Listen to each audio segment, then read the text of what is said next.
Une voix dit qu'il déteste l'humanité, on voit une somptueuse demeure et à l'intérieur, de riches invités donnent une fête fastueuse. Il regarde un jeune homme qui projette une petite boule de lumière au-dessus de sa main levée, l'hôte. Se vante du dernier ajout à sa collection, faisant référence au jeune homme qui est agenouillé à côté de quelques sculptures.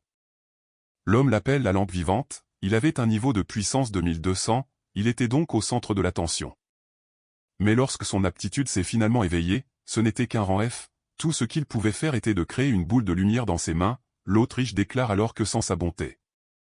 B aurait été vendu pour ses organes, alors que les invités rient et se moquent de lui. B est convaincu qu'il n'y a personne de bien dans ce monde, il jure de tous les tuer, même si cela conduit à l'extinction de l'humanité.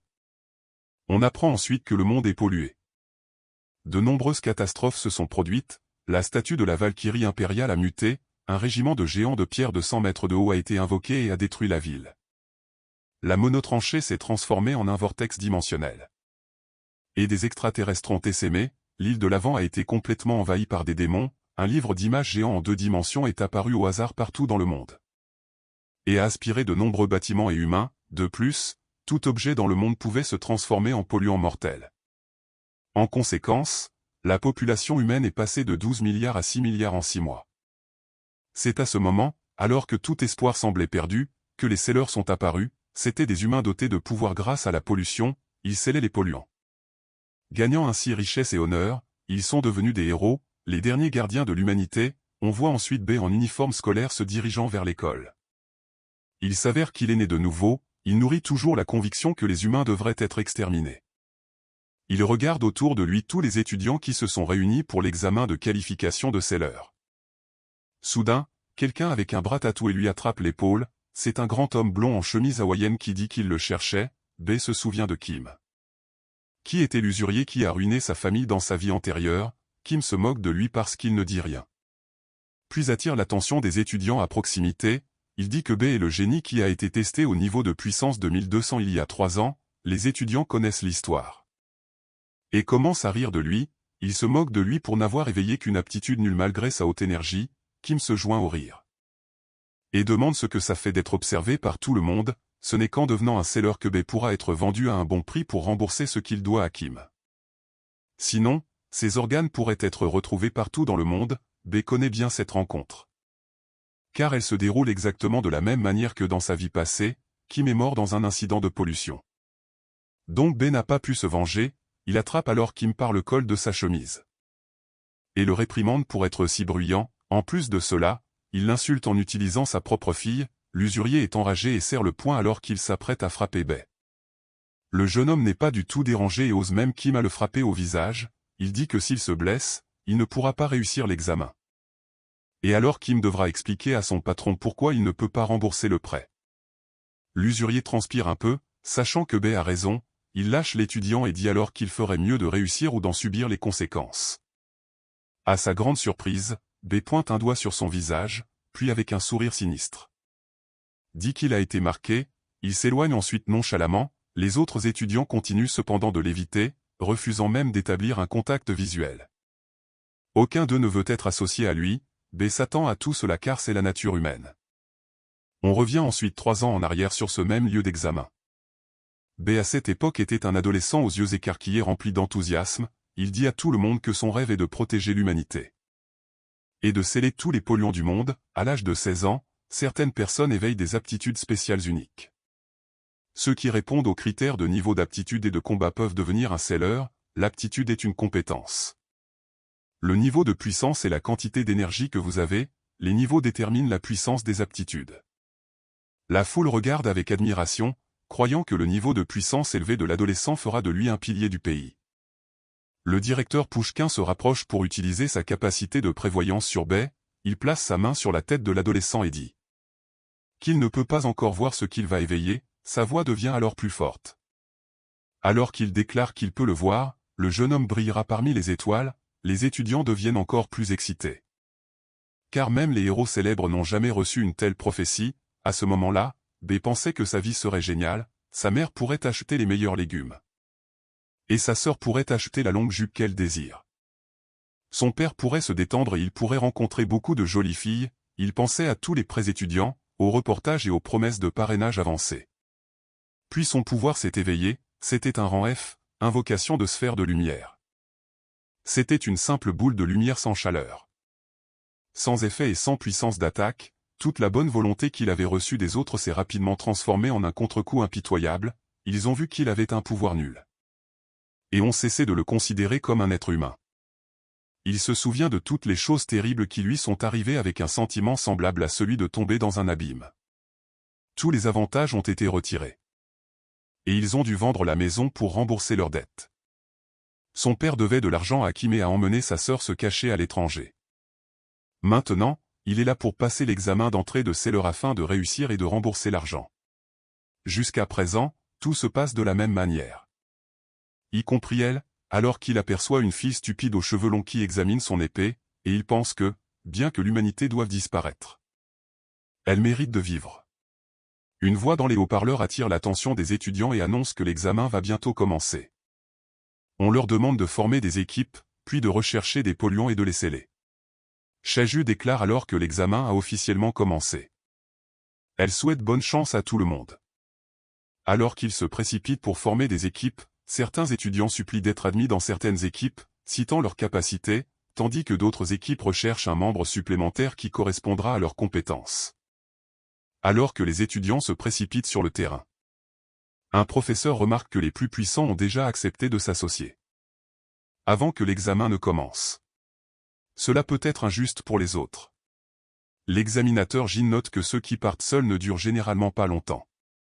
Shoju se moque de cette idée, disant que ce qui compte en fin de compte, c'est de mener à bien les tâches en vie. Les relations, l'argent et le pouvoir sont des facteurs qui existent. Et ceux qui vivent sont ceux qui sont utiles. Jin révèle alors que 95% des étudiants ont déjà trouvé une équipe. Elle regarde les statistiques et constate que les niveaux de puissance de tous les étudiants sont inférieurs à 100. Elle est alors surprise de lire qu'un étudiant a un niveau de puissance de 1200. Cependant, qui souligne que B n'a même pas une équipe qui le veut sur le terrain. Les étudiants se sont maintenant regroupés par 4 ou 5. Un étudiant aux cheveux hérissés supplie une équipe de l'accepter. Cependant, il le repousse car il n'est qu'un rang. B s'approche de l'étudiant et lui propose de faire équipe puisqu'il ne trouve pas d'équipe. L'étudiant est en colère contre cette suggestion et refuse. De plus, il frappe B et lui dit de rester à l'écart. Le jeune homme lève les yeux et se souvient de la façon dont cet adolescent agissait autrefois. Comme son ami. Il se couvre le nez ensanglanté alors qu'il est de nouveau seul. Juste à ce moment-là, la jolie fille de tout à l'heure lui tend un mouchoir. Elle s'appelle Shena et elle a les cheveux et les yeux violets. B lui dit de faire attention. Car elle n'a pas encore éveillé ses pouvoirs. Shena lui dit de ne pas s'inquiéter car tout le monde sait qu'elle n'a aucun pouvoir et un niveau de puissance nul. B sourit. Et dit que l'avenir a des possibilités illimitées. Shaon l'appelle alors et lui demande ses informations personnelles afin qu'il puisse faire équipe. Il est de rang B et possède la capacité au point de roc. Shena explique que son cousin a engagé une équipe pour l'aider à réussir l'examen. Elle demande ensuite si B peut venir avec eux. Il répond qu'ils sont là pour suivre ses ordres. Et B demande pourquoi elle l'aide. Il veut connaître la réponse et considère cela comme très important. Elle répond que c'est peut-être de la sympathie. Et qu'il ne devrait pas trop y penser. Il tend ensuite son formulaire de candidature à Jean. Le grand homme demande comment B connaît son nom. B crée une petite sphère de lumière entre ses doigts. Et dit qu'elle peut illuminer l'inconnu. John est stupéfait, mais B dit qu'il a juste dit ça pour s'amuser. Les étudiants sont ensuite invités à entrer dans la zone du bâtiment scolaire pour rechercher des polluants déclencheurs. Nous suivons un groupe de 4 étudiants alors qu'ils marchent entre les bâtiments. Il y a Gray, un rang D avec la capacité de croissance des plantes. Shen, un rang C qui a la capacité de manipuler la terre, Yishin, un guérisseur, et Luna, une fille chat avec la capacité d'étourdissement. Et espère qu'ils pourront trouver des pollueurs dans la zone. Gray lui dit qu'elle sent quelque chose dans les parterres de fleurs à proximité. Luna saute alors en avant pour ouvrir la voie. Elle saute devant le groupe. Mais s'arrête lorsque des pollueurs émergent du sol. Elle avertit son groupe, puis s'écarte du chemin de la créature végétale massive, qui se tient prête à attaquer. Soudain, d'autres petits ennemis trèfles à 4 feuilles sortent du sol tout autour d'eux. Il y en a trop pour que Gray puisse les supprimer. Shen ordonne à Luna d'utiliser sa compétence d'étourdissement pour leur donner du temps. Elle active sa posture d'étourdissement, mais informe les autres qu'elle ne peut la maintenir que pendant 8 secondes. C'est tout le temps dont il a besoin, car il enfouit ses mains dans le sol et lance un jet de lave. De multiples mini-volcans jaillissent du sol, brûlant tous les polluants végétaux. Ils crient tous de douleur alors que les flammes les engloutissent. Shen demande alors si tout le monde va bien. Luna va vers le cadavre du chef et montre son noyau au capitaine. Il le prend de ses mains, déclarant qu'une fois planté, il se transformera à nouveau en polluant. Cependant, il ne produira pas de chef, mais plutôt un flux de petits trèfles à 4 feuilles. Ce qui en fait une source infinie de ressources. Shen le tient dans ses mains et déclare que les objets scellés sont le trésor le plus précieux de l'humanité. Ailleurs, B et son groupe fouillent également les lieux. Il a l'air calme et détendu. Mais Shena lui dit de rester vigilant. Il se demande pourquoi elle a peur alors que leur capitaine est de rang B. En fait, B commence à s'impatienter que Zhang trouve le polluant. Le grand capitaine leur dit de continuer à chercher. B pense cependant à un polluant spécial qui a la capacité de domaine pollué. Il s'agit d'un espace séparé formé autour d'un polluant qui est isolé du monde extérieur. Soudain, John sent quelque chose. Il demande à B d'utiliser la sphère pour explorer l'entrepôt. Shena se demande pourquoi il n'a pas de lampe de poche. Mais B est ravi que quelqu'un ait réellement besoin de ses pouvoirs. Il court en avant et entraîne John avec lui. Il sourit, puis marche sur un endroit précis sur le sol. Ses coéquipiers sont surpris. Comme si le sol fondait sous leurs pieds et qu'ils étaient engloutis dans une sorte de boue noire. De retour au terrain principal où les professeurs surveillent l'examen. Jin déclare qu'ils ont perdu la surveillance d'un groupe d'étudiants et que le seul polluant de classe C a été déclenché. Shaju est imperturbable et dit que mourir est un événement courant. Pendant ce temps, B utilise sa sphère pour éclairer la zone. Il repère une grosse araignée perchée sur sa toile, c'est une araignée démon cryptique. John dit à tout le monde de s'arrêter et de le suivre. Il ordonne à Qian de contrôler le bruit pour que le monstre ne se réveille pas. Et à Jinzi de le maîtriser. Qian suggère cependant qu'ils se débarrassent d'abord de B pour alléger leur fardeau. Shena est consternée d'entendre cela et déclare que l'argent de sa famille n'est pas destiné à tuer des innocents. John la soutient en disant que sa parole est loi.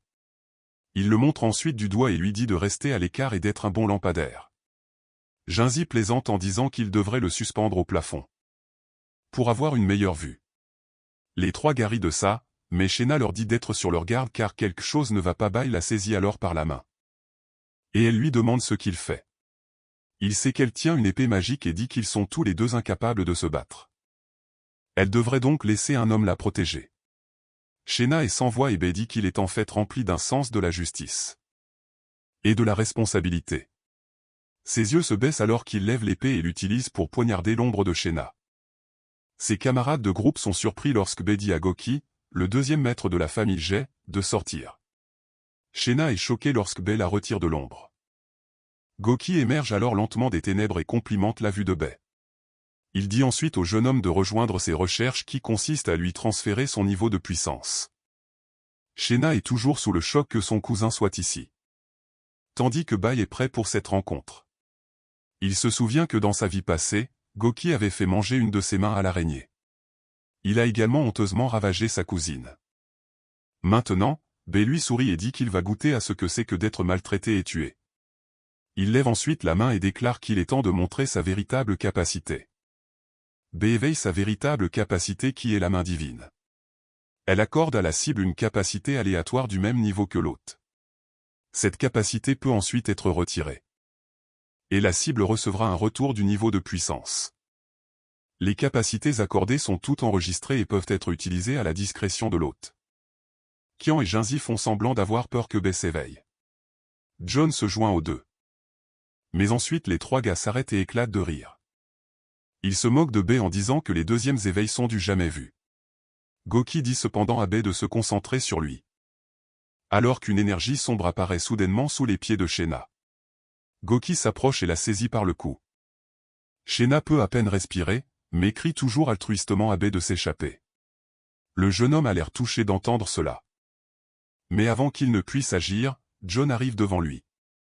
Le grand type serre le poing et active ensuite sa capacité de main de pierre. Il se tient entre Bae et Shena tandis que ses deux partenaires se dirigent vers l'araignée démon. La beauté aux cheveux violets commence à pleurer de regret, se lamentant qu'elle aurait pu les tuer. Si seulement elle avait éveillé son pouvoir.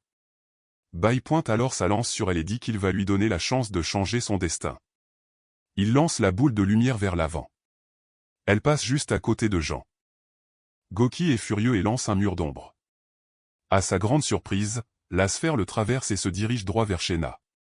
Elle entre dans son front et elle se met soudainement à briller. Son cousin la reconnaît comme l'aura d'un pouvoir éveillé et commence à transpirer. Il réalise que Bae a le pouvoir d'aider les autres à s'éveiller. Il tend la main et propose de faire travailler le jeune homme doué pour lui. Bai refuse sans hésitation, ajoutant que Goki sera bientôt mort et qu'il ne pourra donc pas payer ses salaires. Shena, quant à elle, a de plus en plus chaud, ce qui l'oblige à la lâcher. Les flammes sont si chaudes qu'elles brûlent tous ses vêtements.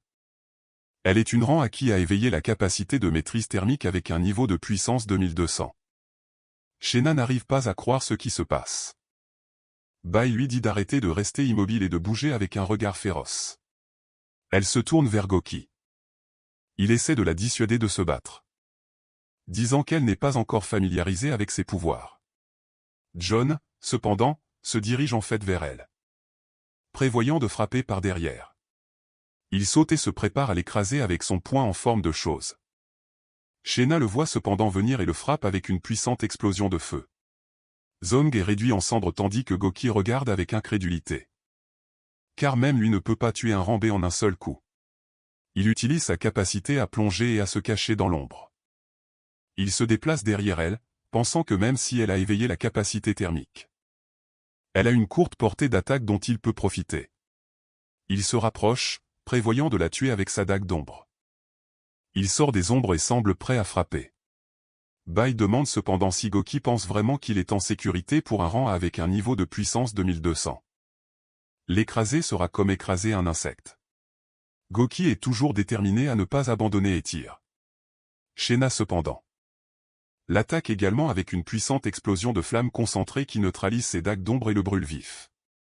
Bai célèbre sa victoire, tandis que Shena prend une profonde inspiration et réévalue ensuite ce qui vient de lui arriver.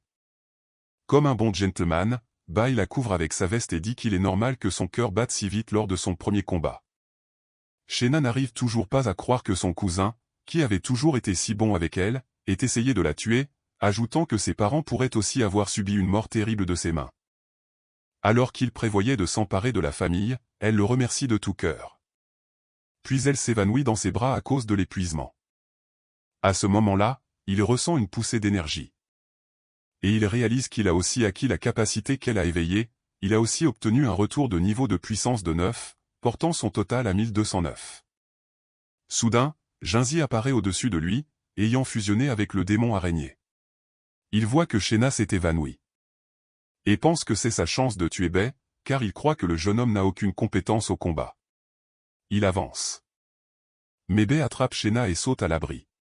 Il sourit et se demande pourquoi Jinzi supposerait cela, bien que le démon araignée déborde de soif de sang. Criant que Bai n'a nulle part où se cacher et qu'il va mourir. La maîtrise thermique forme un cône de lumière d'énergie thermique en libérant de la chaleur instantanément. Je prends la bouteille d'eau et me demande ce qui se passerait si elle absorbait la chaleur. Il laisse l'eau s'échapper, ce qui lui permet d'absorber la chaleur et de condenser l'eau en glace. Formant une épée de glace à 0 degré, il se tourne pour faire face à Jinzi. Et lui demande pourquoi il aurait besoin de se cacher. Jinzi dit à Qian, qui se cache derrière lui, de ne pas avoir peur. Il demande si son pote a une astuce. Et Qian répond qu'il a juste besoin de temps. Ce n'est pas un problème pour Jinzi.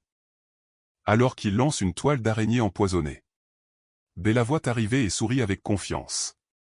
Il balance son épée en utilisant une entaille à 0 degré. Cela envoie des ondes de choc de glace qui rencontrent la toile. Et la transforme en poudre gelée. Bai fixe Jinzi et lui demande si c'est tout ce qu'il a. Il bondit ensuite en avant et frappe les pattes du démon araignée avec son épée de glace. Jinzi hurle de terreur, mais Bai lui dit de ne pas mourir tout de suite. Car il a encore des expériences à tenter. Il enfonce son épée en avant, directement dans la gueule de l'araignée. La tête du démon commence à geler. alors que la partie supérieure de l'épée commence à prendre une couleur violacée. B la retire et voit qu'elle s'est allongée.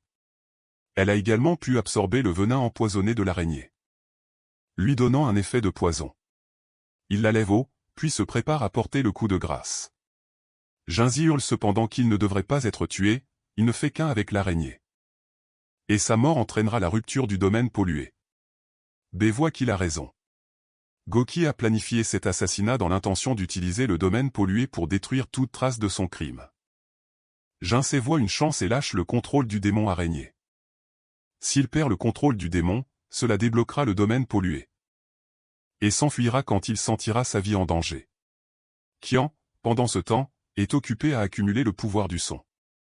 B voit que l'araignée sera un problème, mais décide qu'il peut s'en occuper plus tard. Qian termine sa charge et tire un canon à slam sonique. Il traverse les oreilles de Bei, le faisant tomber à genoux à cause du son puissant. Qian est satisfait car tous les humains ont la même faiblesse, peu importe leur force.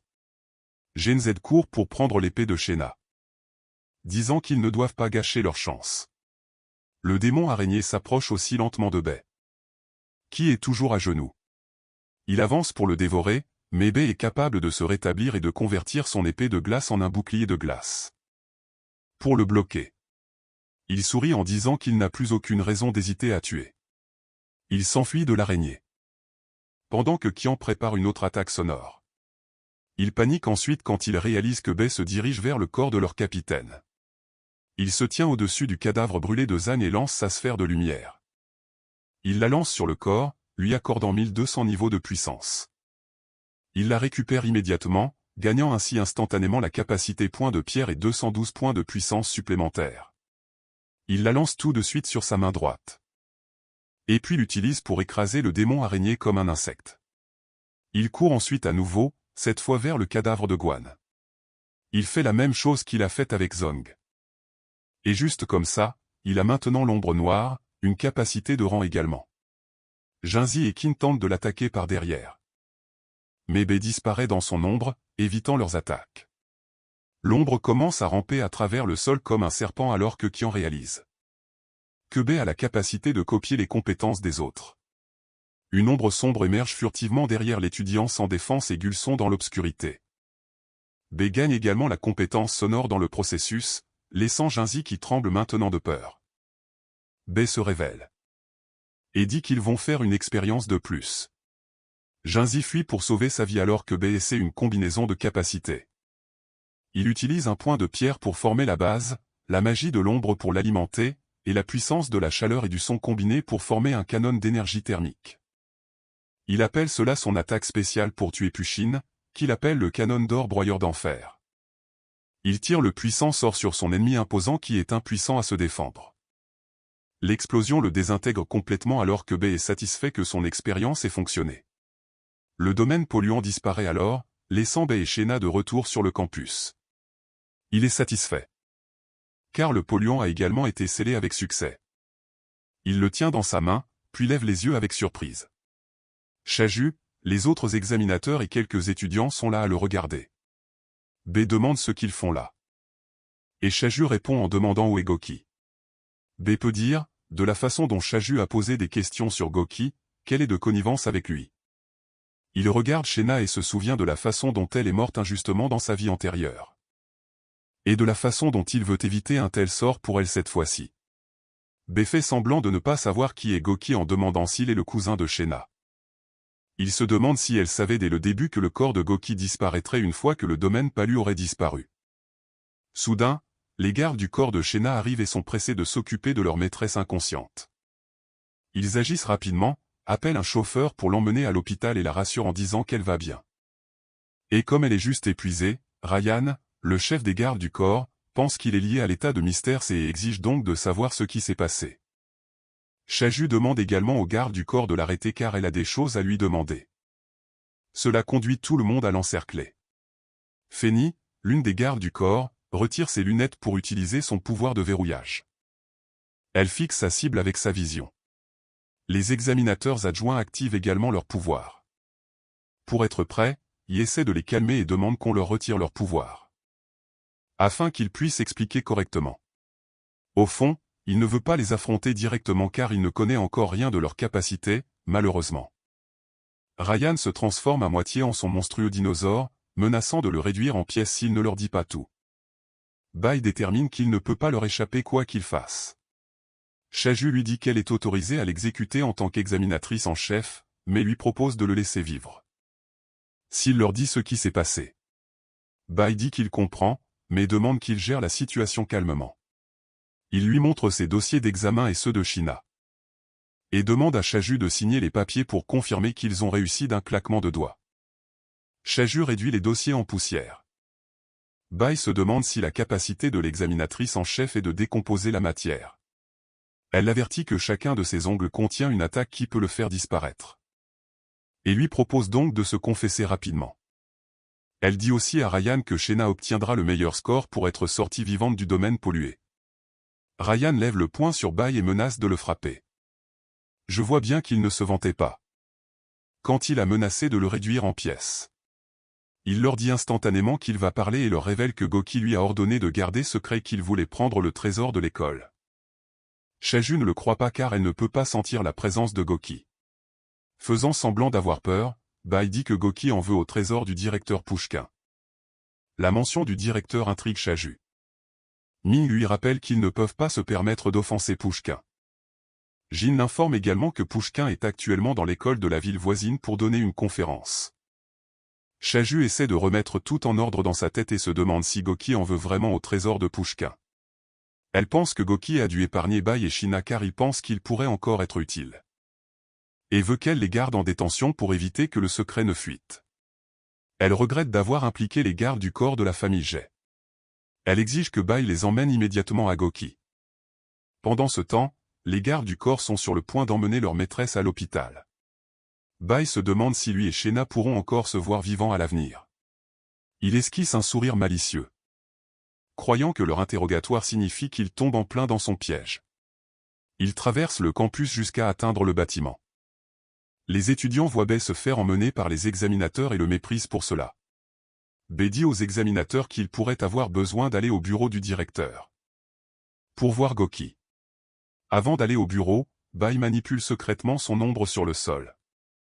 Ils ouvrent la porte du bureau pour que les examinateurs voient ce qui ressemble à Goki sous sa forme d'ombre. Bai remercie Pushkin de l'avoir accueilli dans son bureau. Dans sa vie passée. L'ombre de Goki saisit alors la statue de taureau d'or près d'elle et la jette sur Shaju. Au moment où elle l'attrape, Bai déclare qu'un domaine pollué de classe S s'est ouvert. Une lumière vive engloutit le bâtiment. Si aveuglante que même les étudiants à l'extérieur se couvrent les yeux. Ailleurs, dans une école voisine, Pushkin donne une conférence sur les domaines pollués. Et comment il s'agit de la zone dominée par le pouvoir du polluant. Il dit que la façon dont il règne dans le domaine dépend de la capacité et du niveau du boss. Il dit que les domaines de rang inférieur à ces ne sont pas une menace. Mais ceux au-dessus du rang C varient, allant de personnes empoisonnées sans le savoir à des personnes tombant dans un sommeil éternel, en passant par des boss tuant quiconque met les pieds sur leur domaine. Pushkin les informe qu'ils doivent vaincre le boss pour sortir du domaine et que le prérequis pour les vaincre est de connaître les règles du domaine. Devant Pushkin se trouve une salle de conférence remplie d'étudiants qui écoutent tous. Un étudiant demande au directeur s'il est au courant du récent domaine de rang A signalé récemment. Entendre parler de l'incident du domaine de rang A provoque la peur dans la foule. L'étudiant qui a mentionné le domaine de rang A. L'incident du domaine de rang A informe les autres que le taux de victimes pour les sellers dans un domaine de rang A est de 90%. Il pense que le fait que le directeur parle aux nouveaux venus comme lui des domaines de classe C doit signifier que même les domaines de niveau supérieur sont devenus si répandus que l'information sur les domaines de classe A est devenue impossible à contrôler. Pushkin ramène leur attention vers lui pour leur dire qu'ils ont raison de s'inquiéter. Et la raison pour laquelle il est venu dans leur école est parce qu'il est de son devoir de parler de l'avenir de l'humanité au sujet du problème. Il les informe que les domaines de classe supérieure à C ont un taux de victimes de 80%. Et que les domaines de rang A ont un taux de victimes de 90%. Surtout, il les informe qu'un domaine de classe S a un taux de victimes de 99%. Cela conduit les étudiants à paniquer. Un étudiant se lève pour demander au directeur s'il peut dire si l'humanité périra avec sa capacité prophétique. Il répond qu'un tournant dans l'humanité se produira dans 3 mois. Pendant ce temps, tout le campus universitaire de Bai est recouvert d'une barrière. Bai sourit car c'est nostalgique pour lui. D'être à nouveau dans un domaine pollué de classe S. Shaju réalise que le domaine a été activé lorsque la statue du taureau d'or a été lancée. Et demande donc à Goki ce qui se passe. L'ombre de Goki est réabsorbée par B pour que tout le monde le voie. Shaju réalise que ce n'est que son tour. B active son pouvoir d'ombre, lui donnant la capacité de nager sur le sol. Pour échapper à leur emprise. Ming allonge ses bras tentaculaires de pieuvre pour bloquer le chemin de Bai. Ming se vante que ses tentacules peuvent même arrêter des scelleurs de classe, mais Bai s'enfonce plus profondément dans son ombre pour se rendre intangible. Ming lui dit que son aura est verrouillée par ses tentacules. Même en tant qu'ombre sur le sol, les tentacules de Ming peuvent toujours rattraper Bai. Wang invoque alors ses lutins électriques et leur ordonne de frapper l'ombre avec la foudre. Cela conduit l'ombre à devenir immobile au point que Ming l'attrape. B est surpris que ses tentacules puissent toucher sa forme d'ombre. Shaju entre dans l'ombre et exige de savoir pourquoi il possède la capacité de Goki. B lui demande quel est le son le plus aigu. Puis il utilise le contrôle du son de Queen pour submerger tout le monde avec un son fort. C'est si intense que le verre environnant se brise et que toutes leurs oreilles sont blessées. Une seconde plus tard, il réalise que Bai a disparu. Ryan apparaît sous sa forme de monstre dinosaure pour conseiller aux examinateurs de se mettre en sécurité maintenant qu'ils sont dans un domaine de classe supérieure. Le dinosaure saute par la fenêtre tandis que Fanny le suit au sol. Shaji croit que Ryan ne leur dit pas quelque chose sur le domaine. Considérant que la recherche de la famille G sur les domaines est d'un autre niveau par rapport à la norme, elle dit à ses examinateurs adjoints de la suivre de près afin qu'ils puissent trouver un moyen de quitter le domaine. Pendant ce temps, les étudiants à l'extérieur sont confus de savoir pourquoi ils sont derrière une barrière. Pendant ce temps, B est au sommet d'un toit et souffre. Après avoir perdu un bras en essayant de s'échapper plus tôt, il est frustré d'avoir perdu un bras de la même manière que dans sa vie passée. Pourtant, il sourit. Alors qu'il pense à ses plans pour tuer Pushine. Pour l'empêcher de faire ce qu'il fera dans 3 mois, les étudiants commencent à paniquer d'être piégés à l'intérieur d'une barrière. L'un d'eux, Shen, voit la situation et se dit qu'il peut utiliser les autres. Pour comprendre les règles du domaine pollué. Il attire l'attention de tout le monde et leur dit que la barrière fait en fait partie de l'examen. Et qu'ils doivent travailler ensemble pour obtenir une meilleure note. Il se porte volontaire pour être leur chef et se vante ainsi de sa note A+ en planification tactique. Luna l'affiche confirme qu'il ferait un excellent chef. L'un des étudiants, Masa, est frustré que Shen l'ait devancé en se portant volontaire pour être un chef. Croyant qu'il aurait pu avoir une note plus élevée s'il avait été le capitaine. Un autre serait un alpha nommé Yin. Demande à Yin de montrer sa capacité. Afin qu'il puisse être convaincu qu'il serait un bon chef pour eux. Shen démontre son pouvoir en transformant le sol à proximité en lave, juste au moment où il demande s'ils sont impressionnés par sa capacité. Un taureau fait d'énergie rouge fonce sur lui devant la foule étudiante. Ils deviennent tous plus craintifs maintenant qu'ils ont confirmé qu'ils sont dans un domaine. Et que la règle vient d'être activée. Ils essaient de comprendre quelle règle il a enfreinte, mais ils ne peuvent pas avec si peu d'informations. Luna pleure son capitaine mort et frissonne au moment où une partie du sang vital de Shen va dans la main de la ficha. Le taureau l'attaque aussi. Une partie de son sang vital pénètre dans les vêtements des autres qui regardent. Et ils se font aussi foncer dessus. Pendant ce temps, B est sur le toit et regarde les étudiants se faire tuer un par un. Il pleure que des gens doivent mourir dans le monde.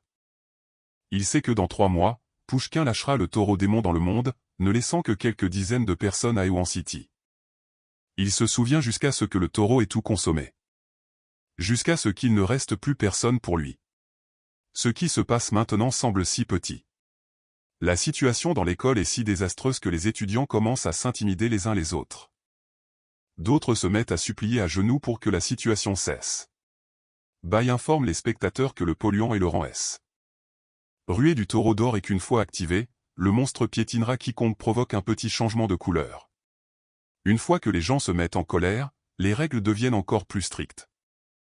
Il pense à quel point Pushkin est terrifiant d'avoir transformé un tel monstre en arme. Il saute du toit et utilise la capacité de changement thermique pour chauffer l'air en dessous de lui et ainsi ralentir sa descente. Il atterrit et fait attention à ne pas déclencher la règle du changement de couleur.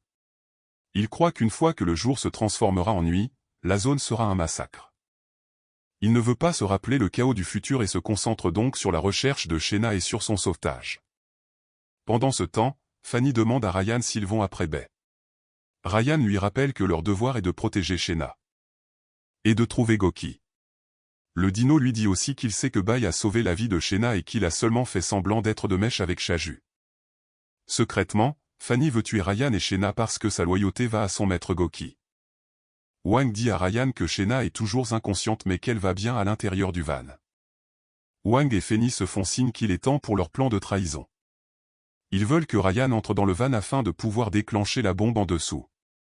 Secrètement, Wang a un interrupteur lumineux fait d'énergie qui est connecté à la bombe sous le van. Et qu'une fois qu'il l'aura pressé, il explosera. Wang croit qu'une fois que Goki deviendra le chef de la famille, sa position augmentera également. Il est prêt à appuyer sur l'interrupteur, sachant que sa vie changera à jamais une fois qu'il le fera. Fanny l'empêche d'appuyer. Car elle remarque que quelqu'un arrive. Les trois examinateurs apparaissent et Shaju dit à Wang et Fanny de faire sortir leur chef du van puisqu'ils doivent parler du domaine pollué. Secrètement, Shaju veut l'opportunité de tuer Shena mais ne trouve pas l'ouverture. Elle s'inquiète que si elle s'en prend à l'actuel chef de la famille Jay, elle aura des problèmes. Ryan sort du van. Pour lui dire qu'il ne veut pas coopérer avec eux.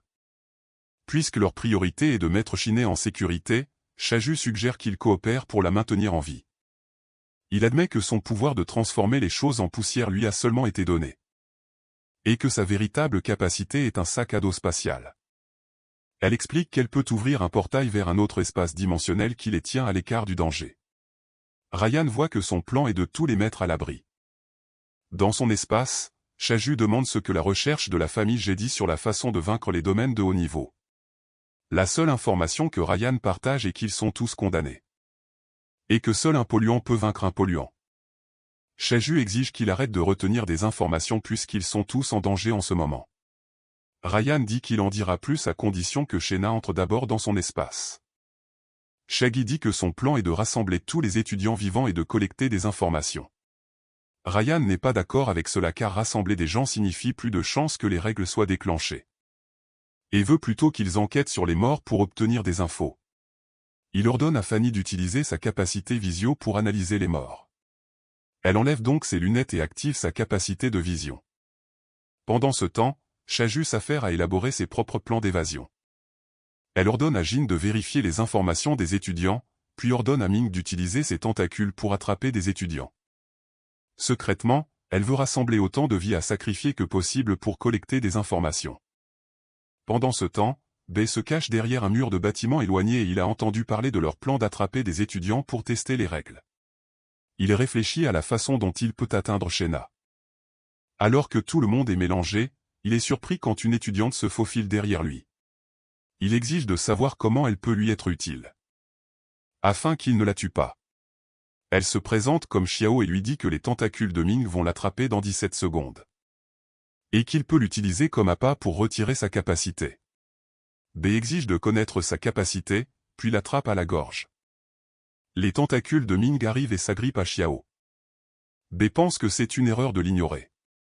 Il utilise son pouvoir pour conférer des capacités à Xiao pendant qu'elle est attrapée par les tentacules. La lumière de son pouvoir voyage jusqu'à Ming. Il aspire toute l'énergie de Ming, le rendant inconscient. Il marche ensuite sur l'un de ses tentacules sans vie et l'utilise comme conduit pour envoyer son ombre sur Ming. Cela conduit le taureau à percuter Ming. Avant qu'il ne lui arrive quoi que ce soit, Shaju utilise sa capacité spatiale pour s'échapper. B active alors son canon d'or et le crusher. Et tire des ondes sonores concentrées, éliminant Fanny et Wang.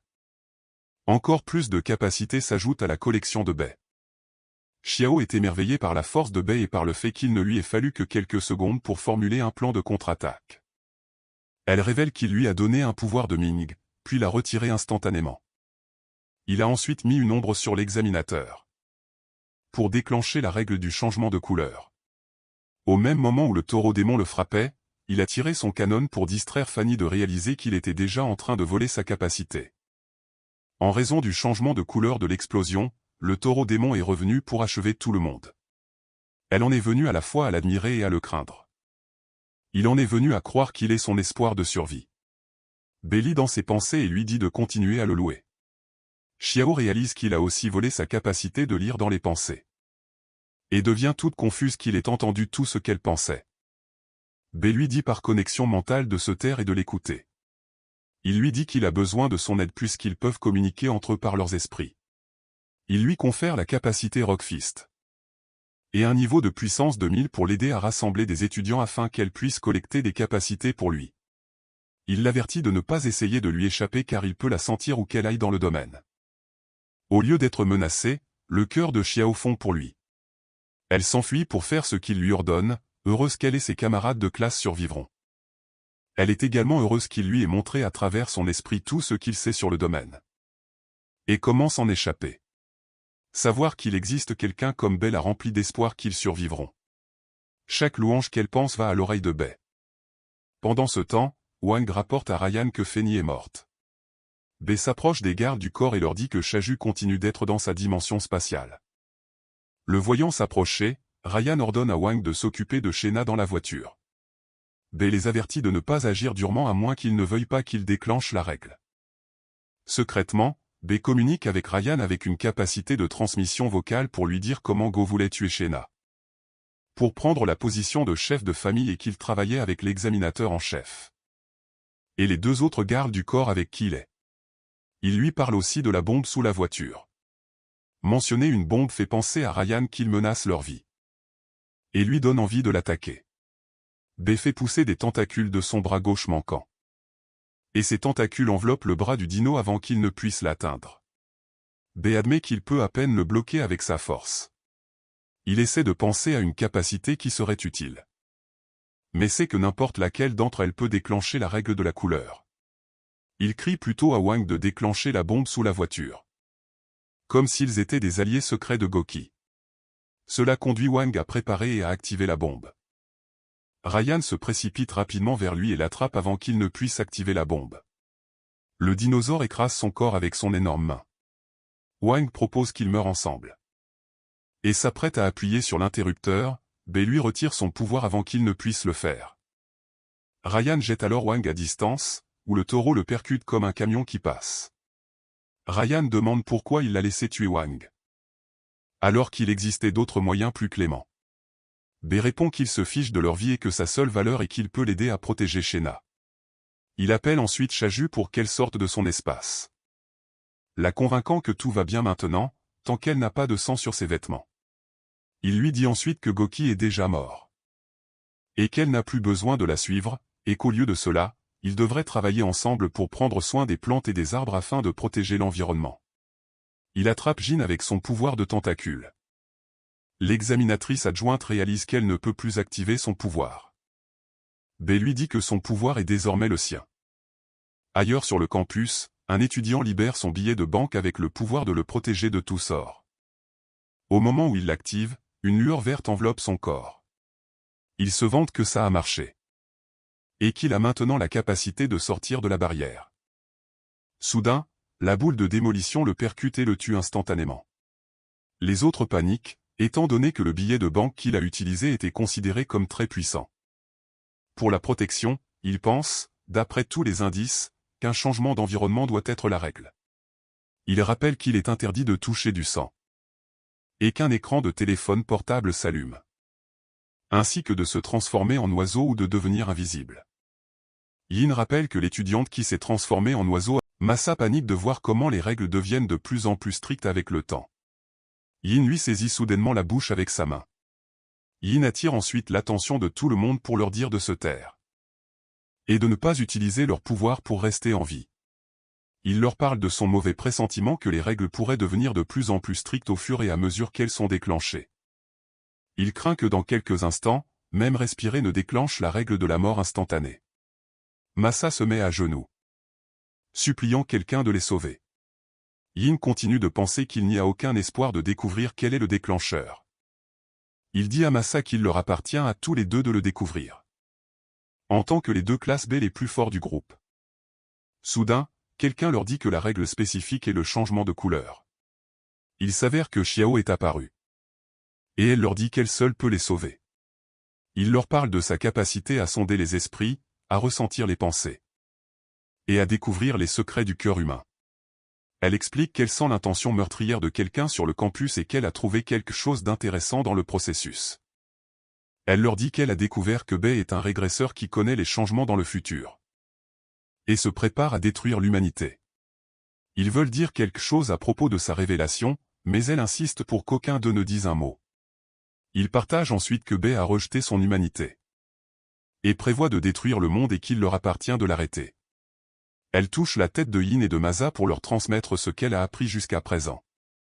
Réaliser que Bay est si forte inquiète Yin et Masa.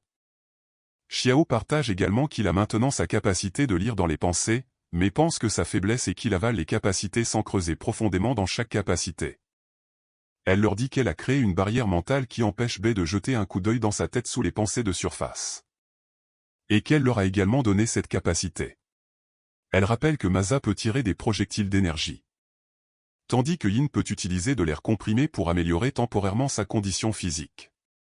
Cela confirme aux deux que Xiao est bien une lectrice de pensée.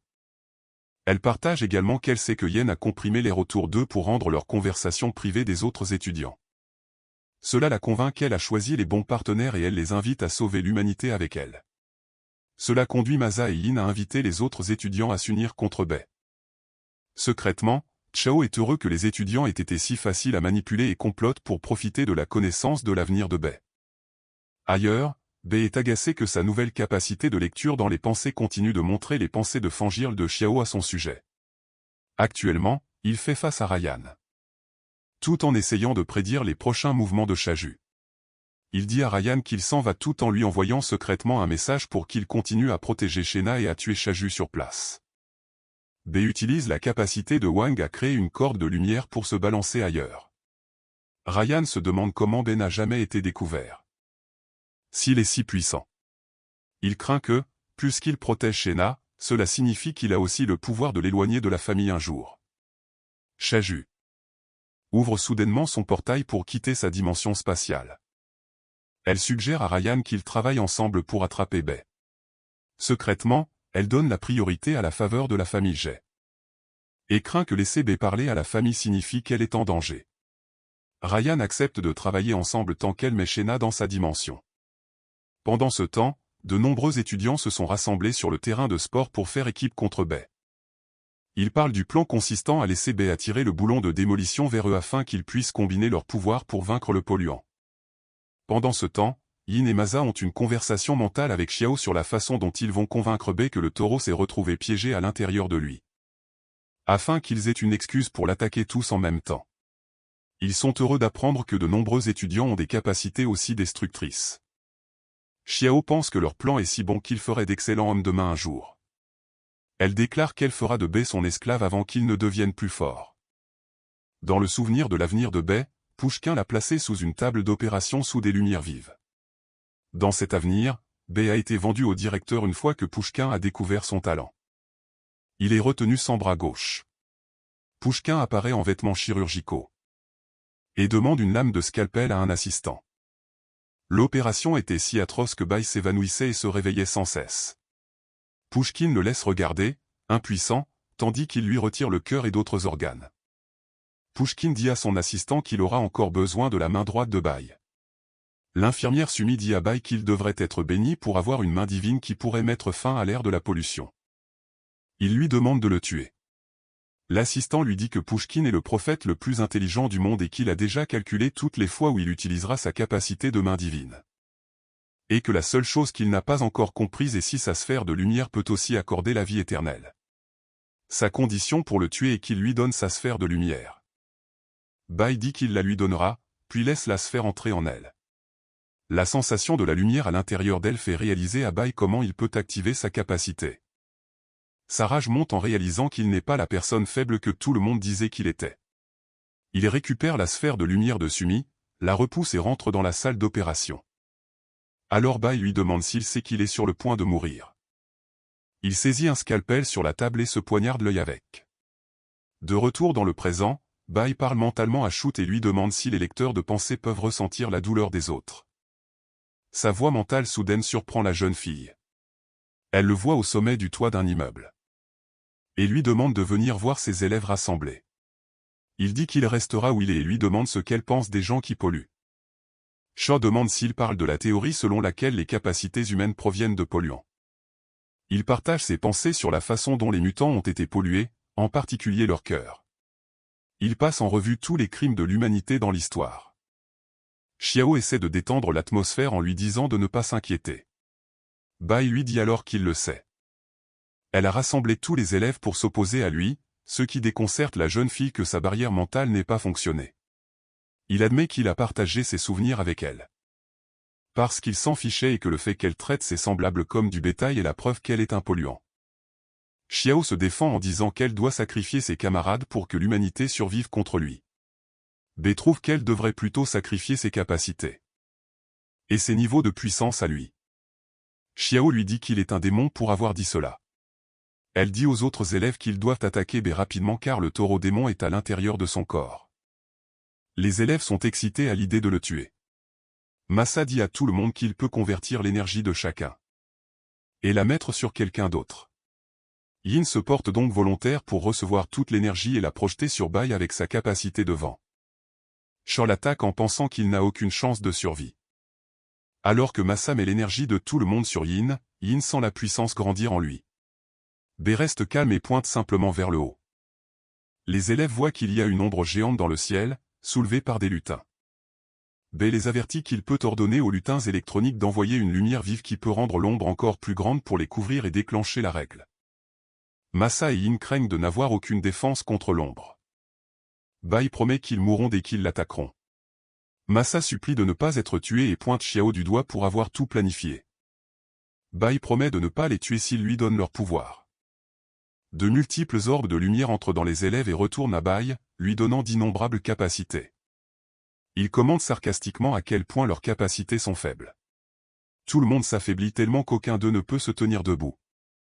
Shoot lui dit qu'il est un démon et l'avertit que Pushkin ne le laissera pas s'en tirer comme ça.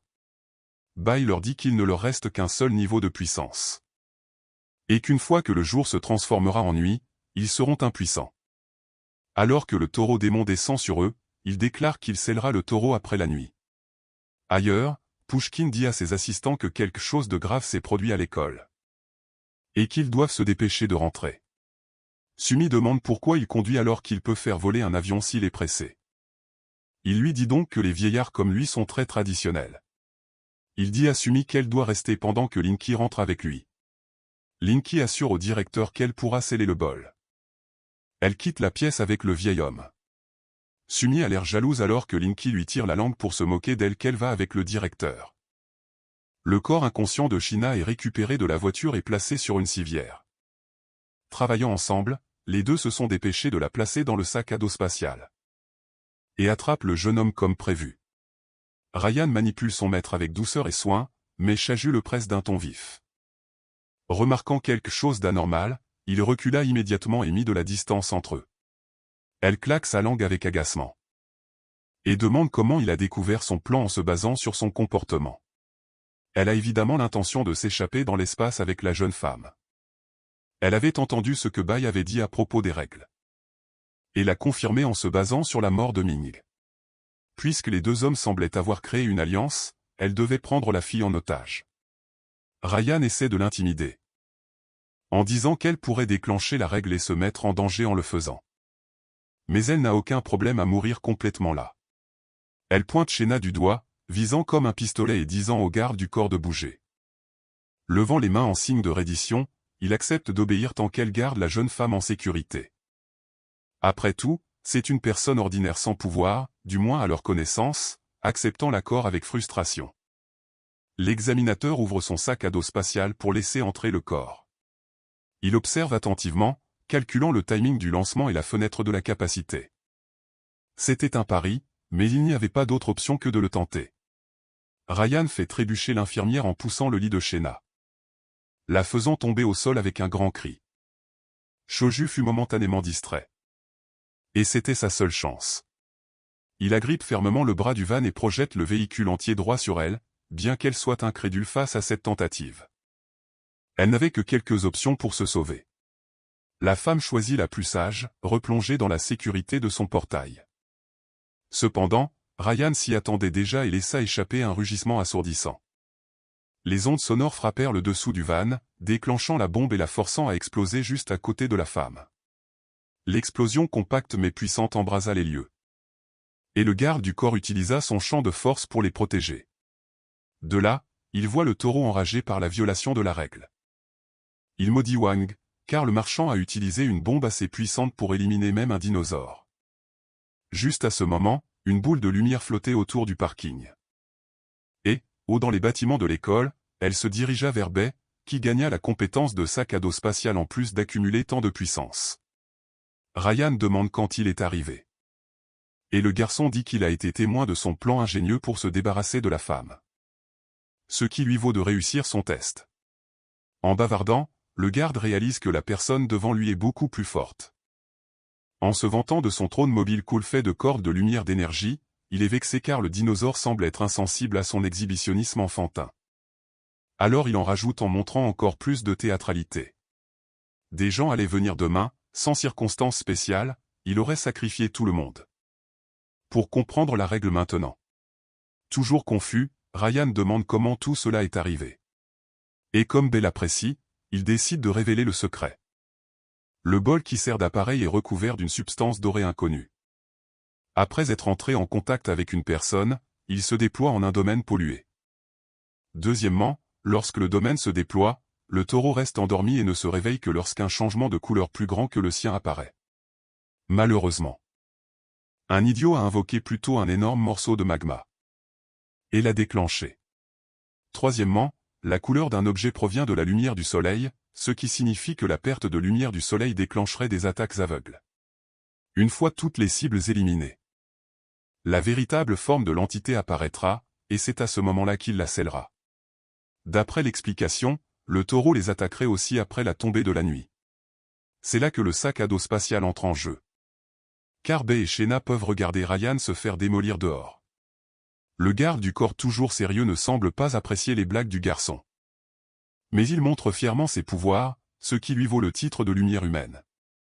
En entendant son plan, l'infirmière n'arrive pas à croire qu'il ait l'intention de survivre. De cette façon, il est plus que capable d'illuminer toute la zone seul, et constamment. À l'époque, on lui avait demandé d'ajuster la taille de son pouvoir pour émettre différents niveaux de luminosité. Maintenant, il a ajusté la lumière pour qu'elle corresponde à l'extérieur. Et ils seront au seul endroit lumineux une fois le soleil couché. Pour le bien de Shena, il leur offre une chance de vivre tant qu'ils ne causent pas de problème. Le personnel ordinaire tremblait de peur. Mais Ryan se contenta de réfléchir en silence. Pendant ce temps, Bai pensait à Puchin. Et se demandait quand il allait se montrer. Il est plongé dans ses pensées, essayant de comprendre les actions de l'homme qui pouvait voir l'avenir. Tout d'abord, le dinosaure s'inquiète pour la sécurité de Shena. Il demande donc qu'elle soit renvoyée dans l'espace pour le moment. L'infirmière et le garde insistent alors pour l'accompagner pour des raisons médicales. Alors que le garçon les regarde avec colère, ils expliquent que c'est juste pour se sauver. Mais pour assurer la sécurité de la jeune femme, il est capable de la réveiller à tout moment, mais il ne le fera pas tant qu'il n'aura pas complètement scellé le bol. Pour l'instant, il fouille dans l'espace. Sentant quelque chose à l'intérieur. Ce sont les affaires de Chaju, confirmant qu'il utilise la même dimension qu'elle. Jetant toutes ses affaires. Il réussit à faire assez de place pour eux trois. Avant de les laisser entrer. Il les met en garde contre toute tentative d'attaque sur Shena. Car il peut les tuer à tout moment. Il se précipite vers la sécurité de l'intérieur et le portail se referme rapidement. Pendant ce temps, le soleil se couchait et l'obscurité enveloppait rapidement l'école. Voyant l'expression troublée de Ryan, Bai lui demande si la peur et note avec moquerie qu'il doit s'inquiéter pour son patron. Conflit familier. Il dit au garçon d'arrêter. Comprenant que des gens comme eux feraient n'importe quoi pour revitaliser leur clan. On interroge le majordome sur les recherches de la famille Jay, mais il sait seulement qu'un mémoire est ce qui les a divisés. Le père de Shena a écrit sur l'utilisation des polluants. Pour améliorer les pouvoirs d'un scelleur. C'était une théorie assez populaire et ce niveau d'agitation ne peut signifier qu'une conclusion définitive. Encore une fois, Ryan n'en sait pas plus que le majordome. Et il serait préférable que Bai le confirme lui-même. Il décide d'en parler plus tard, car les choses commencent enfin. Avec l'arrivée de la nuit, Les cris désespérés et angoissés suivent rapidement en raison du nombre considérable de déclencheurs. Les taureaux arrivent sous la forme de météores qui s'abattent sur l'école comme une délivrance. Assez vite, tout est devenu silencieux. Car il ne restait plus personne en vie pour crier. La question maintenant était de savoir comment il allait le sceller. En cherchant les couleurs restantes, le vrai corps se révélera. Et c'est sa seule chance. Comme prévu, il se retrouve bientôt face au taureau pollué. Et s'il existait un moyen de l'empêcher de percevoir les couleurs? Contrôlant le pouvoir de Goku. Il commande à sa compétence d'ombre d'avancer. Elle s'enroula d'abord autour des pattes de la bête, enveloppant ses membres lentement mais sûrement. La portée est un peu petite, mais les capacités de rang peuvent être renforcées en y injectant plus de puissance. Il injecte 3000 points de puissance. Et permet à l'ombre de consumer complètement la boule. Après un certain temps, la compétence couvre ses yeux et le plonge dans l'obscurité.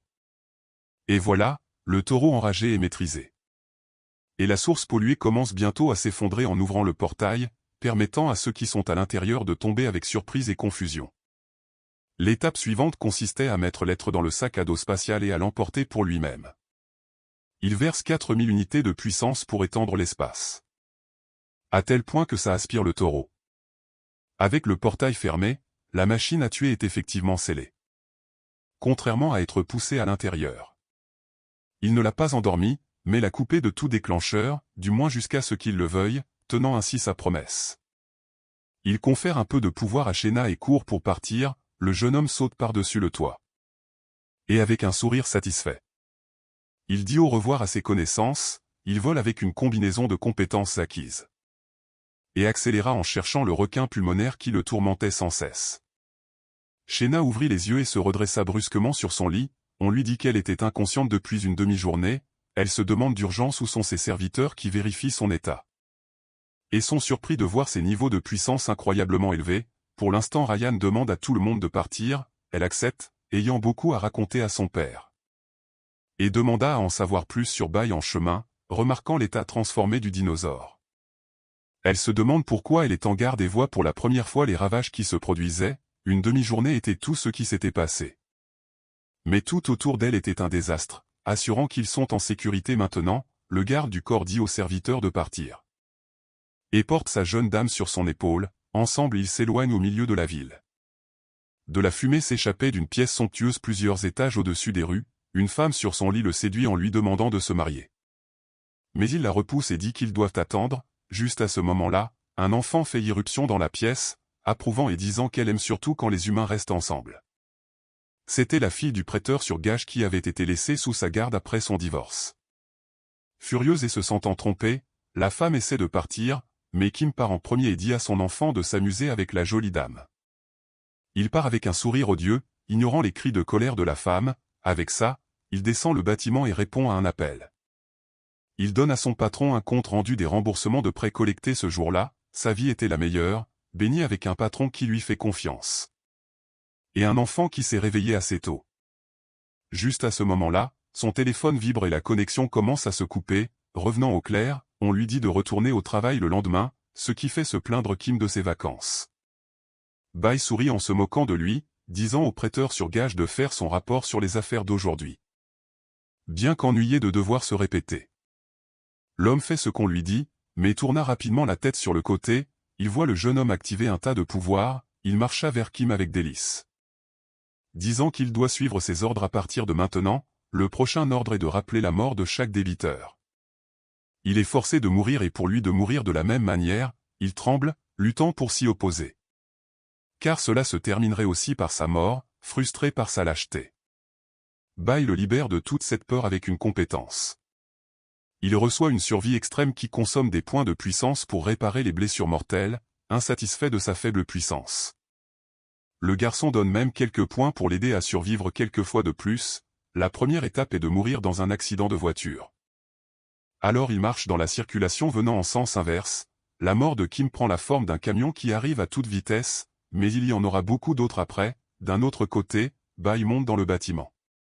Et frappe à la porte de sa fille, là, leur grand chien ouvre la porte et l'accueille avec un sourire. Pour une raison quelconque, le haut de son corps était celui d'un humain, l'enfant était également là, ses jambes remplacées par la femme avec qui son père était plus tôt. Il utilise ensuite le même pouvoir pour contrôler l'enfant. Et lui dit de trouver son père et de jouer avec lui, utilisant sa compétence d'épissage pour se combiner avec son chien, elle se transforme en boule. Et roule littéralement hors du bâtiment alors qu'il soupire d'exaspération. Tout son corps trembla soudainement et un pouvoir horriblement fort essaya de se frayer un chemin hors de lui, c'est le pouvoir du taureau d'or. Luttant pour s'échapper, le sceau était emprisonné, Bai cria et tomba au sol alors que le pouvoir du taureau essayait de se frayer un chemin, il ne comprend pas comment il fait. Donc, malgré la règle d'être coupé par la compétence d'ombre pour l'instant, il ouvre le portail et injecte 3000 niveaux pour maintenir le sceau. Alors que le nombre initial diminue considérablement, de l'extérieur, il voit le monstre le regarder droit en retour comme pour se moquer de ses tentatives, il a l'aide d'épuisement. Mais sait que ce n'est qu'une mesure temporaire pour le plus gros problème, il essayait constamment de prendre le contrôle de son corps. Et il ne durerait pas 3 jours à ce rythme, malheureusement, il n'était pas en mesure de libérer l'être et de laisser le domaine réapparaître. Après tout, c'était un élément clé de son plan de vengeance. Contre Pouchkin, Ken était occupé à se cogner la tête contre le mur et ignora la fille du prêteur sur gage qui rebondit vers lui, il tomba au sol. Alors que Bai récupérait les points de puissance, il devait maintenant dépenser intelligemment, le plan était de le tuer avec son patron. Mais cela devra attendre. Pour l'instant, il part à la recherche de Shena, espérant que son père chercheur aura une meilleure façon de le sceller. Pendant ce temps, il maudissait Goki en aspirant ses nouilles. Venant juste de découvrir ce qu'il a fait à sa fille, il savait que le jeune homme n'était pas quelqu'un d'ordinaire et, heureusement, il s'était préparé à l'avance. Ryan termine son rapport sur ce qui s'est passé. Et il se demande comment le vieil homme a découvert. À leur grande surprise, il admet lui avoir injecté des hormones. Après l'avoir vu espionner sa mère, il a envoyé des hommes et des femmes approcher Goki, le trompant avec une vie de fausse popularité. Il a même utilisé des objets pour ralentir considérablement la croissance du pouvoir de son neveu. Après tout, c'est un démon. Qui a tué une fille alors qu'il n'avait que 12 ans? Son père, Ranmei, a étouffé l'affaire et le garçon s'en est tiré sans problème. Cependant, leur famille a fini par être prise et utilise ses affaires comme levier. Pour obtenir ses recherches, Shena propose son aide, disant qu'elle le peut maintenant que ses pouvoirs se sont éveillés. Il s'extasie sur elle, promettant d'organiser une célébration pour cette heureuse occasion. D'un autre côté, il s'occupera lui-même de son oncle. Et aimerait le rencontrer si possible. Cela dit, le père n'hésitera pas à lui faire du mal s'il s'intéresse à elle. Alors qu'il serre sa fille dans ses bras. Il échange un signe de tête entendu avec Ryan. Avec cela, il était certain que quelque chose allait changer au sein de la famille. Cette nuit-là, le garde du corps emmène Shena loin pour l'instant, désireux de la faire sortir de là immédiatement. Hugh était obsédé par la recherche. Et a laissé la famille de la branche prendre le relais, mais cela se termine ce soir si sa fille est sortie de l'école vivante. Alors les officiels de l'académie ne cacheront plus leurs secrets. Tout le bâtiment a été vidé de ses civils. Et les mesures de sécurité ont été désactivées. Il enfile une collection de choses étranges, prêt à combattre quiconque il va rencontrer. Un masque de chat a ouvert son œil et s'est agité de manière incontrôlable pour saisir l'environnement. Il l'associe à un monocle qui permet à l'œil de rester immobile et de se concentrer. Avec le manteau rouge, il peut se dissimuler complètement et voir toutes les choses cachées et non cachées. C'était une collection de 3 polluants transformés en outils pour une opération furtive parfaite. Une personne arrive comme prévu. Mais il ne sait pas qui est Gi. Pendant ce temps, Bai, qui se cachait également furtivement, regardait autour de lui, confus, car il ne voyait personne. Comme il n'a pas beaucoup de temps, il décide de laisser un message à la place. Il écrit une lettre demandant de l'aide et des informations. Il était observé en train de lire toutes les informations et compétences du jeune homme. Pour rendre les choses un peu plus claires, il met le monocle. Et voit l'énergie sinistre du taureau qui rage en lui. Le chercheur ne peut s'empêcher de chanceler sous le choc. Ne s'attendant pas à ce que le polluant de classe S soit là. Consumé par sa curiosité pure, il enlève les objets de dissimulation. Et appelle son gendre. Il lui saute dessus avec un sourire énorme, demandant à ce qu'on lui donne le polluant de rang S. Le jeune homme lève instinctivement une barrière télékinésique. Il tient le chercheur excité à distance, disant qu'il pourrait mourir s'il le laissait sortir, vu à quel point il était fou. Malgré le danger, le garçon prend soin de ne pas être imprudent pour apaiser ses craintes. Il dit que le taureau n'est pas si dangereux. Ayant déjà été informé des règles, après avoir fouillé dans un tiroir, il lance une créature étrange aux visiteurs. Bai laisse tomber l'objet ressemblant à une méduse avec surprise, le voyant gicler de l'encre noire sur ses mains. Bien que ce soit un polluant de basse classe, il pourrait bien résoudre son problème entièrement. Il dit au garçon de ramasser le polluant. À moins qu'il ne veuille que tout le bâtiment soit noyé dans l'encre. Utilisant la ligne d'énergie, il l'assaut la méduse et la soulève. Le continent occidental est riche en pétrole. Et est devenu une source de conflits et de guerres. Ils ont trouvé un petit pays avec un immense champ pétrolifère et ont voulu contourner les accords pour l'exploiter secrètement. Un mois plus tard, ils ont vu que tout le pays était couvert de ténèbres. Et étaient sûrs que c'était un polluant de classe S. Après des jours de discussion entre les nations, une équipe d'élite a été rassemblée pour s'occuper de la crise mondiale. Au moment où les sailors sont arrivés, le petit pays avait été inondé d'encre, tuant tous les habitants. Ils ont vu la méduse solitaire qui crachait encore de l'encre, qui a complètement disparu après avoir été scellée. Cela ressemble à une farce. Mais la créature remplit vraiment l'espace d'encre. Mettez-le ensemble avec l'espace où le taureau est stocké. Alors leurs règles s'annuleront mutuellement. Bai est stupéfait par la mécanique de ce qu'il suggère, mais compte tenu de l'explication logique.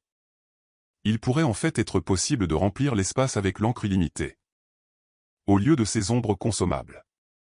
Pourtant, les règles peuvent entrer en collision et se retourner contre lui. Mais la seule chose qui peut combattre un polluant est un autre polluant. Ewa sort une pieuvre rassasiée de classe C qui grandit rapidement pour occuper la moitié d'un espace. S'il la jette dans son sac, elle éclaterait probablement en la moitié de la taille d'une galaxie. Il s'enthousiasme et insiste sur le fait qu'il existe une tonne de polluants utiles, qui ont des effets secondaires minimes. Le chercheur propose sournoisement toute sa collection en échange de sa balle. Remarquant les objets qu'il utilisait pour l'approcher furtivement, le garçon envisage de les utiliser contre Pushine. Il se fait désirer et refuse catégoriquement de laisser partir le précieux taureau, il le prend mal. Et il dit qu'il doit l'utiliser pour séduire sa fille à la place, malgré son refus véhément. L'homme lui dit quand même de prendre le monocle. Et il insiste beaucoup, après tout, il le fait pour Shena. Et pour s'assurer que son sauveur ne meurt pas trop facilement, il étudie l'objet un instant et jette la méduse dans son sac spatial. Instantanément, il sent l'encre jaillir et la vitesse de consommation de son ombre ralentir, bien qu'il ait encore beaucoup de questions, on lui dit de partir. Alors qu'il était sur le point de passer une nuit chargée à conduire le jeune homme vers la sortie la plus rapide. Il donne un dernier avertissement contre le fait de blesser sa fille, le changement soudain de comportement le surprend. Mais il partage qu'il la respecte beaucoup en premier lieu, il invoque ses ailes et s'envole. Décidant de ne pas demander ce qu'il ne devrait pas. Le but maintenant est de se préparer pour Pushkin en collectant 1000 capacités et 1 million de points de puissance. Pendant ce temps, Ewa ouvre une boîte contenant une main sombre et ratatinée, c'est l'objet de saut de classe A, la patte de singe.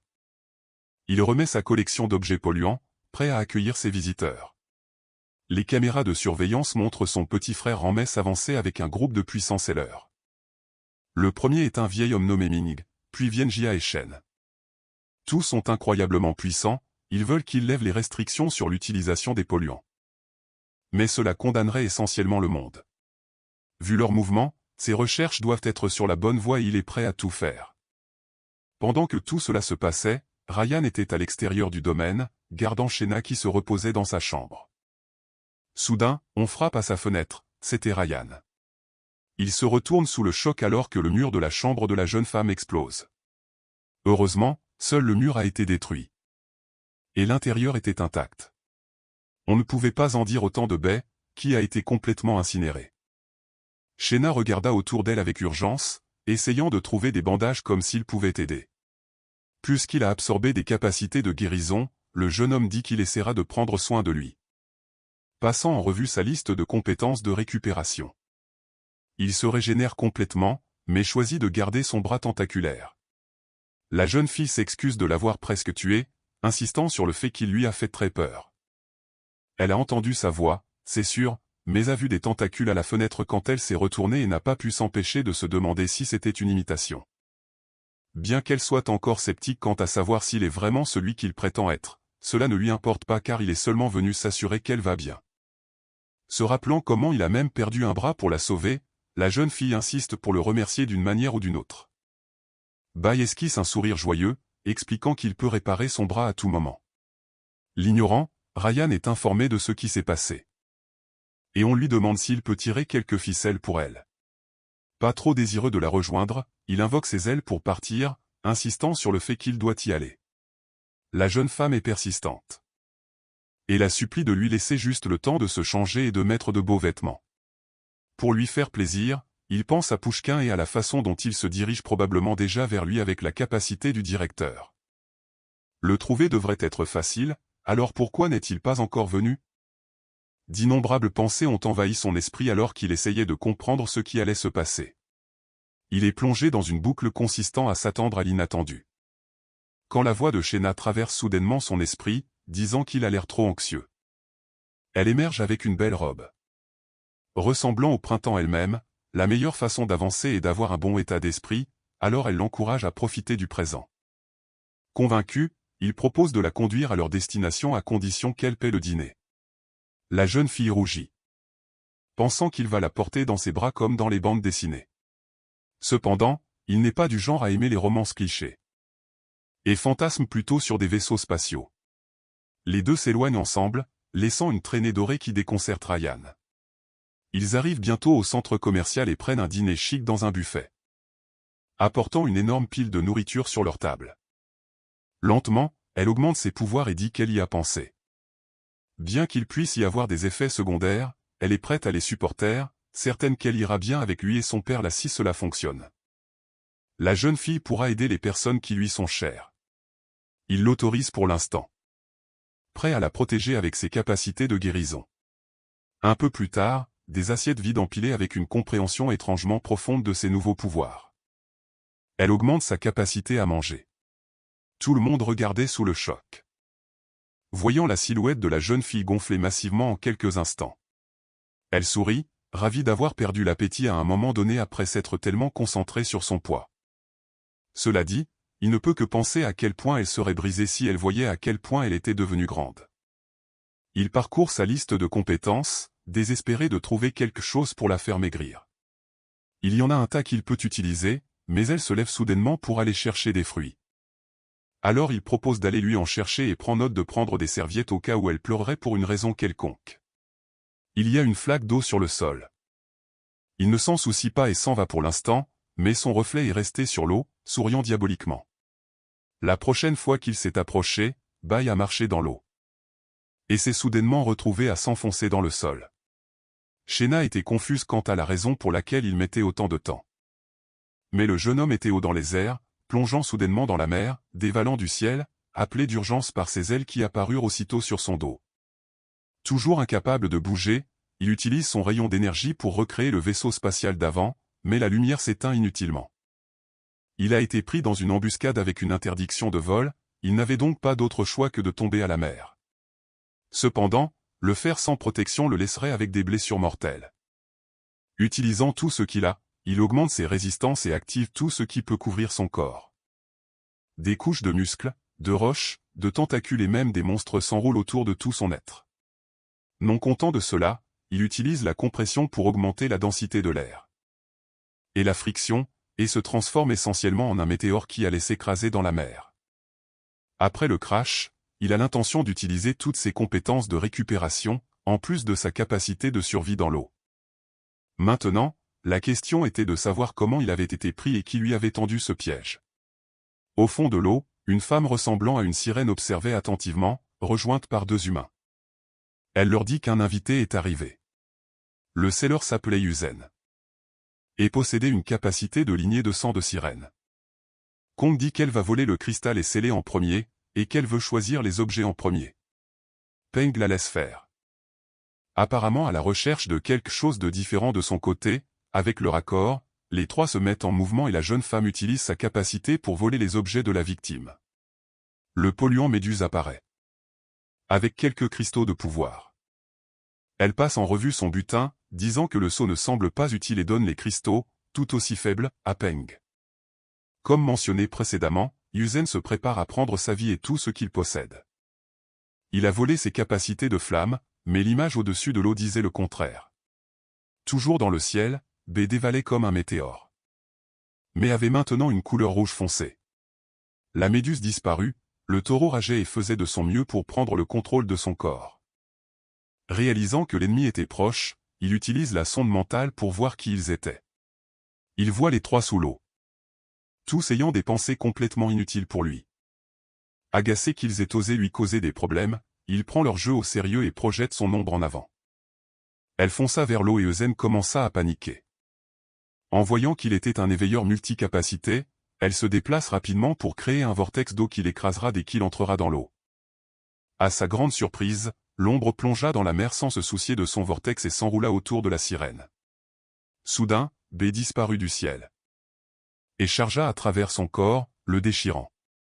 La femme hurlait toujours d'agonie quand sa main apparut de nulle part. Il attrapa sa tête. Toujours renfrogné alors que le boulon essayait de se forcer hors de lui, son froncement de sourcils se transforme en un sourire de satisfaction. Alors qu'il fait éclater sa tête, il peut utiliser la règle du taureau démon pour attaquer instantanément quiconque dont la couleur est modifiée par son ombre. Derrière lui, il voit quelques bulles contenant les Toshina.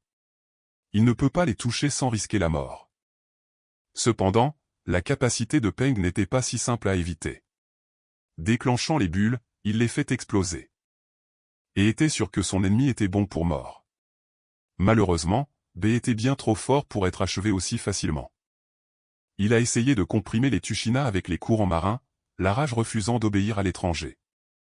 Comme prévu, les règles de la mer ne sont pas si faciles à éviter.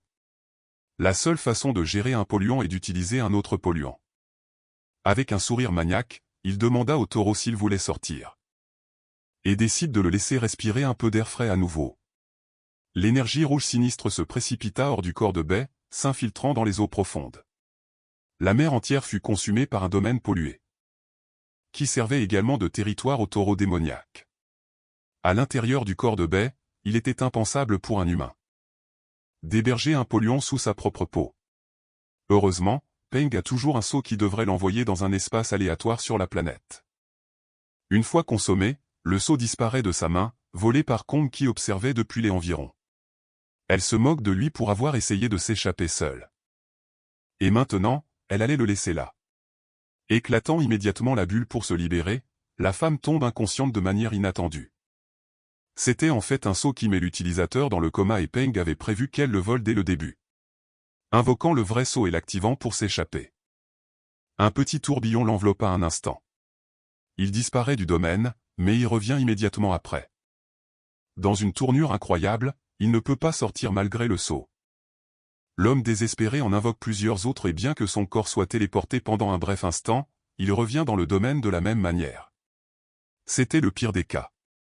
Quand il a été traîné dans la mer, ces autres objets ont tous été piégés et il ne lui reste que peu ou pas de compétences d'attaque. Peng se creuse la tête, désespéré de trouver quelque chose. Tout ce qu'il peut utiliser pour survivre. D'un autre côté, B se sentait incroyable car il avait le contrôle total sur le domaine de classe S. Il sent quelque chose d'étrange. Et réalise qu'il est attaqué. C'était une tentative ridicule qui ne servait qu'à le mettre en colère. Le taureau tue les gens avec une téléportation instantanée instinctive. Qui ne consomme même pas de points de pouvoir. Il essaie et apparaît juste derrière Peng, dont le dos se glaça de peur. L'homme se déplaçait plus vite qu'il ne l'avait jamais fait. B partage qu'il est possible de transférer d'autres objets dans le domaine. Et appelle les Toshina plus tôt, les agrandissant et les faisant fondre ensemble. Il les lève d'une manière menaçante au-dessus de l'homme terrifié. Peng attaqua avec des bulles. Incapable de faire plus que cela, mais le garçon l'attrapa juste avec son sac à dos, disant que son taureau allait l'apprécier maintenant. Passant à sa mort, il poussa le Toshina en avant. Le faisant dévorer le selleur vivant, sa peau et sa chair tombèrent alors qu'il maudissait Yann, la femme qu'il a jetée à la mer. Alors qu'il était vaporisé dans le néant, il a absorbé sa capacité et fut agréablement surpris. Il passe ensuite à Kong qui est toujours complètement inconsciente, sa capacité de vol ne sera pas oubliée. Car c'est un complément parfait à la sienne, malheureusement pour elle, la condition pour l'activer est d'utiliser une de ses mains avec la capacité de greffe de la fille de Kim. Il lui retire le bras et remplace enfin son tentacule, cela fait longtemps qu'il n'a pas senti ses deux mains. Passant à autre chose, la méduse est rejetée dans l'espace et ressent presque immédiatement le taureau reculer. Car cela bloquait sa vision, vaincre les deux sailors lui a donné un tas de consommables rares. Y compris une goutte rare qui permet la régénération à un certain moment dans le temps. Avec cela, il a maintenant une autre façon de survivre contre, il est temps de trouver un moyen de sortir du domaine. Où Yan a piégé les autres pendant des semaines, en se retournant, le jeune homme réalise que Kong a disparu. D'après la mémoire de Peng, il y a des douzaines de sailors là-bas et ils l'ont peut-être sauvé, il est en grand danger, l'encre bloque la vue du taureau. Et son corps a déjà été pollué, le corps a été érodé à cause du polluant et les effets étaient irréversibles. La méthode de Renui a échoué et la seule façon de retenir le taureau était par lui-même. Le jeune homme utilise la compétence de sirène pour invoquer d'énormes nageoires et sortir de l'eau. Remontant à la nage avec détermination, il a pour but de retrouver les autres et de recueillir des informations, quoi qu'il arrive, il a nagé vers l'avant. Filant à travers la mer comme une torpille. Quand il a soudainement vu quelque chose qui l'a fait s'arrêter, sous lui se trouvaient d'innombrables baleines endormies, ce qui peut faire référence au nom du domaine. Les baleines rêvent, pour percer les règles cachées, il doit enquêter attentivement sans déclencher quoi que ce soit de risqué. Alors qu'il commençait à s'approcher, une voix l'a soudainement et urgemment averti de ne pas s'approcher davantage, le son venait de la surface. Où un petit bateau flottait juste au-dessus de lui, revenant à la nage pour saluer la voix. Il demande si c'était elle qui criait, sur le bateau se trouvait une femme qui demande de la nourriture en échange de l'avoir sauvé, pense à l'assiette de tranches de pastèque avec laquelle il est venu, mais tout cela a disparu, sachant qu'il vient d'arriver, elle insiste et offre une somme énorme. Ne se souciant pas de savoir si la nourriture n'est pas fraîche, le jeune homme ne se soucie pas de l'argent et est plus intéressé par la façon dont elle le connaît, il provoquait d'énormes vagues avec sa capacité. Et les gens là-bas ne font pas ça car le pouvoir ne peut pas être restauré, le nouveau venu suggère d'abattre les baleines pour se nourrir, mais cela ne ferait que mener à la mort. À sa surprise, il invoque soudainement une abeille qui libère un flux infini de miel, incapable d'y croire, la femme promet de partager tout ce qu'elle sait. S'il lui en donne bientôt, elle soupira de soulagement, le ventre plein, heureusement, elle a pu le rencontrer avant de perdre la tête à cause de la faim. Revigorée, elle utilise sa capacité, son nom est Wako, présidente de la chambre de commerce de Caen. Et elle commence à demander son miel, offrant n'importe quoi en échange. Bai demande en plaisantant si elle est incluse dans cela, la femme mord à l'hameçon et dit que cela dépend de la quantité de miel qu'il peut offrir. Il recule, ne le pensant de toute façon que comme une blague, elle s'approche et pour la deuxième fois essaie de le faire lui donner son miel. Repoussé à nouveau, on lui dit d'expliquer comment sortir de là à la place, cela dit, aucun d'eux ne serait enfermé là. S'il connaissait un moyen, pour la troisième fois, elle fait appel, cette fois l'encourageant à faire n'importe quoi pour la protéger, sa compétence de persuasion lui a toujours valu du succès dans les négociations. Et personne n'a refusé après 3 essais, cependant, ses tentatives lui valent une main autour du cou cette fois. Malheureusement pour la femme, Bai a des compétences qui bloquent les attaques mentales comme la sienne, il espérait sortir de là. Mais vu à quel point tout le monde a été hostile, il envisage de tuer tout le monde. Elle hurle de terreur, offrant maintenant sincèrement sa soumission pour sa vie, ne voulant plus croire à ses promesses, il utilise la main divine pour prendre sa capacité. Les deux se calment peu après, Wako ne s'était jamais attendu à ce qu'une telle personne émerge, avec un sourire confiant, Bai utilise sa propre capacité contre elle et exige qu'on lui dise tout. Le rêve des baleines est un domaine qui n'a pas été violé. Ce qui signifie que ces règles sont encore actuellement inconnues, sans nourriture, un niveau de puissance épuisé ne peut pas être restauré. Et tout ce qu'il y a, ce sont les baleines en dessous, ils étaient dans une prison de sailors utilisée par la famille Zhang pour les ennemis embêtants, leur activité principale est l'assassinat. Et ils sont également embauchés pour tuer des personnes en dehors des 6 clans principaux, cela considéré, ils se demandent s'ils ont un lien avec la famille J, les 6 familles ont différents domaines de spécialisation. Et elle explique brièvement chacun d'eux pour lui, il se lève ensuite en disant qu'il est temps d'aller saluer les sailors des clans. Il a l'intention d'obtenir toutes leurs capacités et points de puissance pour trouver un moyen de sortir du domaine. Wako soutient qu'il ne sert à rien d'être numéro 1 là-bas car ils ne sortiront jamais, il refuse de prendre en compte d'autres arguments. Et lui ordonne simplement de suivre, même si le domaine est un rang A. Le taureau récitant à l'intérieur de lui est un rang S. Qui peut tout tuer là-bas, s'il devait mourir dans un endroit aussi ridicule, Pushkin se moquerait sûrement de lui de l'extérieur.